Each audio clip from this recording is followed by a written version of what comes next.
The Department of Environmental Quality has issued numerous violations against the Williamsburg Receiving and Storage Company. 7 and 4's Lisa Chavarria joins us live in our Traverse City newsroom with more. Lisa? Diana, a representative from the DEQ says back in early November, nearly 1 million gallons of cherry waste spilled from a storage lagoon. The DEQ has had issues with the company on and off since the year 2000. We're concerned with the lack of enforcement that has allowed the most recent spill, the million-gallon spill, earlier in November. And we feel that it's time for Attorney General Cox to come in and prosecute.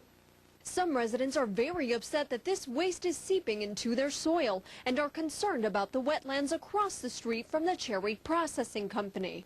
The Department of Environmental Quality says they have received more than 100 phone calls from residents, partly because of the waste's pungent odor. We don't exactly know why, but the soil failed, and by our estimate, as much as 1 million gallons of this industrial wastewater spilled out of the lagoon. Most of it spreading across company property, but some of it went out into a road ditch and out into a wetland area. The president of the company told 7 and 4 they were able to clean up most of the spill by putting it back into their storage lagoon.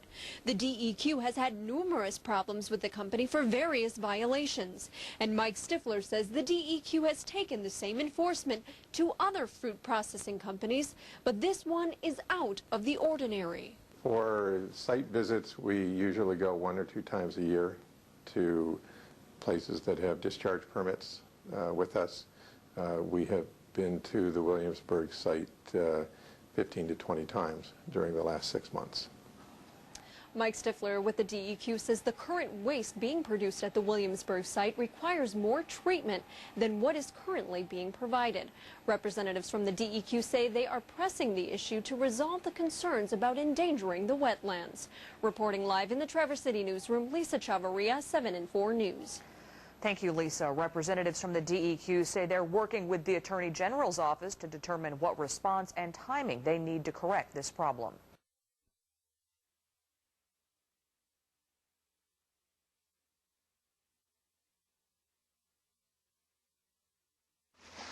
That's Monroe Road. There's the path.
And now we're looking west.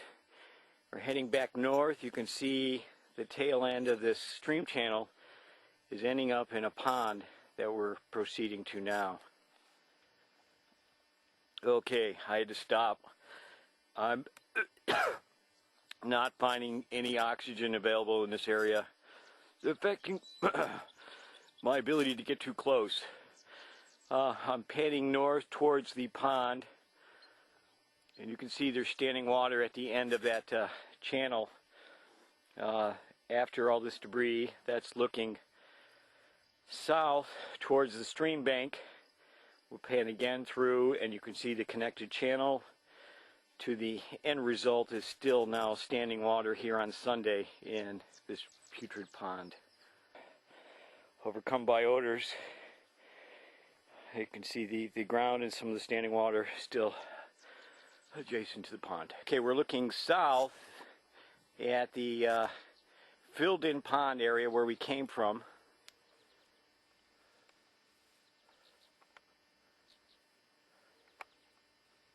And you recall we walked the stream channel through the refuse pile, and now we've come to the end where this existing pond, standing putrid water, still exists. I notice an electrical cord and a pipe coming out of the pond. Seems to be an aeration pipe right there, entering into the pond. And then adjacent from the pond, I find an electrical cord, black cord. You can see the wires right there. And this follows to a portable generator. It's hidden behind the hillside.